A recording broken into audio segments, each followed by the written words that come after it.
Di dalam satu hadis yang diterima oleh sahabat Ibnu Abbas, Ani bin Abbasin radhiyallahu anhuma, qala Rasulullah sallallahu alaihi wasallam qala, "Lau ta'lamu ummati ma fi Ramadan latamannau antakuna sanah kulluha Ramadan li'annal hasanata mujtami'atun wa ta'ata maqbulatun wa da'wata mustajabatun wa dhunuba maghfuratun wal jannata mustaqatul lahum." Hadis ini tertera di dalam kitab Nasoihul Ibad, Durratun Nasihin, yang di dalam redaksinya ada sedikit perbedaan dengan hadis yang diriwayatkan oleh Imam Khuzaimah. Kalau tadi Ibnu Abbas meriwayatkan latamannau, sedangkan hadis riwayat Ibnu Khuzaimah menyatakan latamannats. Hanya itu saja perbedaannya, esensinya sama persis. Bahwa di dalam hadis yang diriwayatkan oleh Ibnu Abbas tersebut, ini adalah bahan introspeksi bagi kita sekalian, betapa Allah meninggikan derajat orang-orang yang mengistimewakan bulan suci Ramadan. Karena memang bulan suci Ramadan adalah syahrul ummati, kata Kangjeng Nabi, adalah bulan bagi umatku. Semua keberkahan dilimpahkan, semua rahmat diturunkan, semua kebaikan dibukakan, semua kebaikan dilimpahkan kepada umatnya Kangjeng Nabi Muhammad sallallahu alaihi wasallam. Tinggal kitanya sejauh mana bisa mengistimewakan bulan suci Ramadan, sejauh mana bisa melaksanakan ketaatan kepada Allah dan Rasulnya, sejauh mana bisa menghindari maksiat dan juga apa-apa yang dilarang oleh Allah dan Rasulnya, dan sejauh mana kita bisa meningkatkan iman dan takwa kita. Jangan sampai apa yang dikhawatirkan oleh Kangjeng Nabi yang diriwayatkan oleh Abu Hurairah, bahwa rubbal shaimin laisa lahu min siyamihi illal ju'. Betapa banyak di antara umatku yang melaksanakan saum hanya mendapatkan lapar dan dahaga saja. Wa rubba qaimin laisa lahu min qiyamihi illa syahar. Pun betapa banyak umatku yang melaksanakan qiyamul lail tapi hanya sekedar menjaga malam saja. Artinya keberkahan yang ada di dalam malam, keberkahan yang ada di dalam siang, yang seharusnya siangnya siam, malamnya qiyam, ternyata tidak mendapatkan keberkahan itu semua, tapi hanya sekedar capek dan hanya meronda saja. Maka dari itu hadirin jemaah sekalian, marilah kita introspeksi diri. Jangan-jangan kita belum sempurna seperti apa yang diharapkan oleh Allah dan Rasulnya, pun belum bisa melaksanakan, mengistimewakan bulan Ramadan sebagaimana mestinya. Maka berangkat dari hadis yang diriwayatkan oleh Ibnu Abbas tersebut, mari kita introspeksi diri. Kalau ada pribadi, terutama saya sendiri, yang melupakan keberkahan dan ketinggian derajat Ramadan, padahal bulan Ramadan ini hanya setahun sekali, hanya tinggal beberapa hari lagi, entah 2 atau 3 hari lagi, maka insya Allah kita mengintrospeksi diri. Kalau sudah bisa melaksanakan, alhamdulillah. Kalaupun toh belum bisa, maka mari kita jadikan yang 2 atau 3 hari ini sebagai hari-hari terbaik, detik-detik terakhir yang terbaik kita miliki. Pun kalau belum merasa puas mengistimewakan bulan Ramadan, mudah-mudahan Ramadan tahun depan menjadi Ramadan terindah yang kita miliki. Mana saja keberkahan Allah yang ada di bulan Ramadan? Li'annal hasanata majmu'atun. Semua kebaikan ada di dalam bulan Ramadan. Barangkali ada yang biasanya merasa susah untuk bangun malam, karena ada bulan Ramadan, alhamdulillah kita bisa melaksanakan sahur. Barangkali 2 atau 4 rakaat bisa melaksanakan qiyamul lail. Kalau seandainya dulu-dulu kita, terutama saya, melaksanakan sholat subuh di rumah, alhamdulillah pada waktu bulan Ramadan mah alhamdulillah bisa melaksanakan secara berjamaah. Kalau dulu mah saya lekum gajeng begitu sholat sunat teh, alhamdulillah karena sekarang berjamaah maka doa dan zikir dipanjatkan kepada Allah Subhanahu wa taala.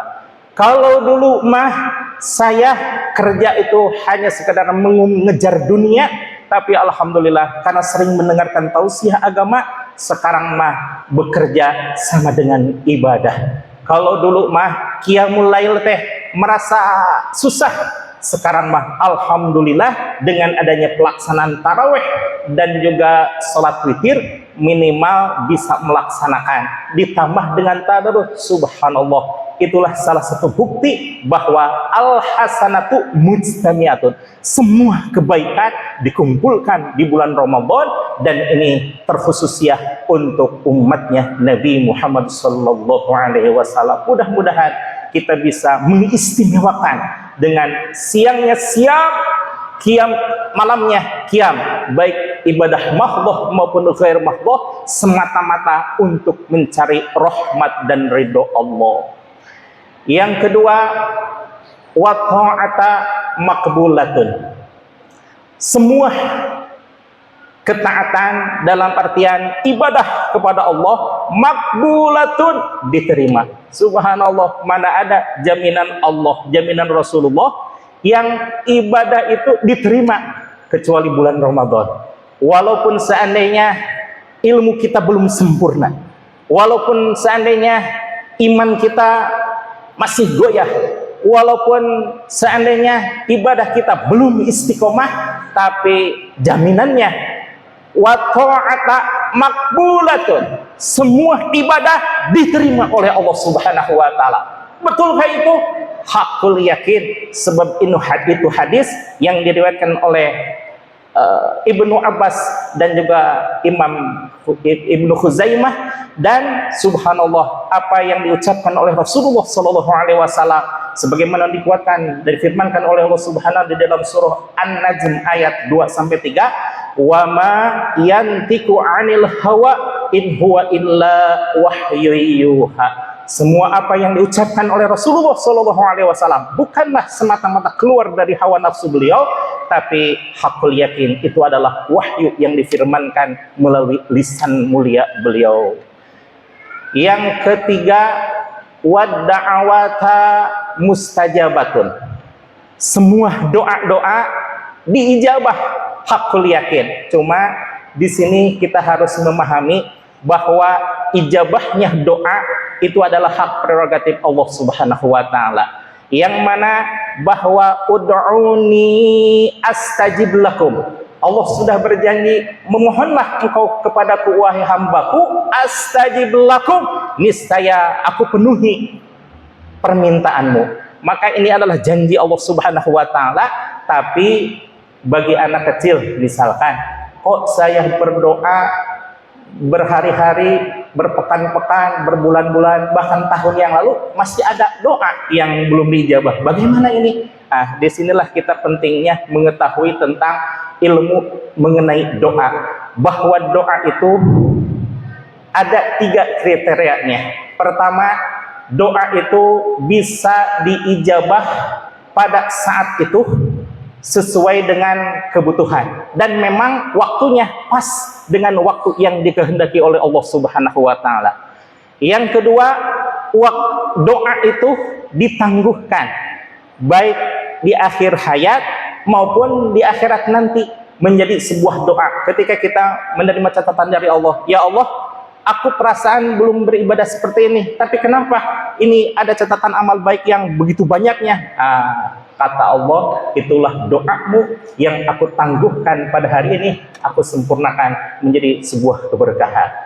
Yang ketiga, doa itu pasti mah diijabah, cuma sama Allah diganti dengan keselamatan. Bagaimana perumpamannya? Seperti halnya anak kecil minta pisau sama ibunya, mah minta pisau buat main. Nah, pasti orang tua tidak akan pernah memberikan pisau kepada anak kecil karena khawatir akan keselamatannya. Nah, ketika kita misalkan, ya Allah turunkan aku 1 miliar, ternyata Allah hanya memberikan 100.000. Kenapa? Karena Allah tahu persis bahwa kalau diberikan 1 miliar itu bisa membahayakan otaknya, bisa membahayakan kolbunya, bahkan bisa membahayakan nyawanya sekalipun. Maka kalau 100.000 mah aman. Nah, seperti itulah doa itu pasti diijabah. Cuma jangan berharap sesuai dengan nafsu kita, tapi terserah Allah, karena urusan doa adalah hak prerogatif Allah Subhanahu wa taala. Yang pasti wada'awata mustajabatun, semua doa-doa pasti diijabah oleh Allah Subhanahu wa taala.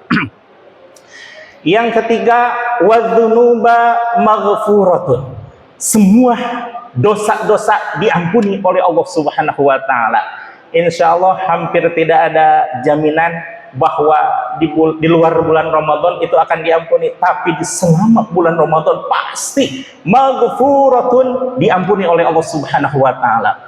Jangankan ibadah yang khususiyah, entah itu ibadah zakat atau ibadah saum atau ibadah sholat 5 waktu, wong ibadah yang sunnah saja berpotensi untuk menghasilkan ampunan Allah Subhanahu wa taala.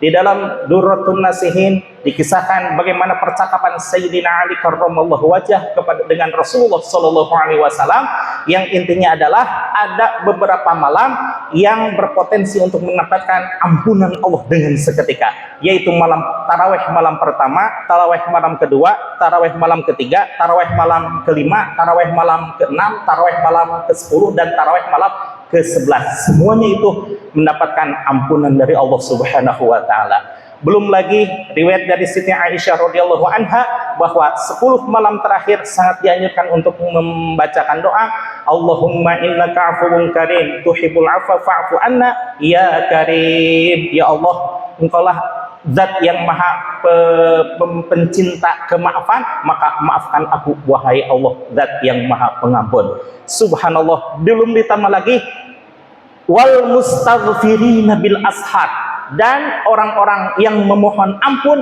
di waktu sahur. Dan ada lagi yang lebih dahsyat, yaitu dalam hadis yang diriwayatkan oleh Imam Bukhari, man qala la ilaha illallah, barang siapa yang mengucapkan kalimah la ilaha illallah wa maddaha bi ta'zim, dan mengucapkan, memanjangkan laknya karena mengagungkan Allah Subhanahu wa taala, huddimat lahu arba'ata alafi dzambin minal kabair, maka Allah gugurkan dari orang tersebut dosa-dosanya sebanyak 4.000. Apakah dosa-dosa yang kecil? Tidak. Al-kabair, dosa-dosa yang besar, bablas semuanya dengan mengagungkan kalimah Allah, dengan mengucapkan kalimah la ilaha illallah. Masya Allah. Maka insya Allah para hadirin jamaah sekalian, wadzunuba maghfuratun, semua dosa-dosa diampuni oleh Allah Subhanahu wa taala. Yang terakhir,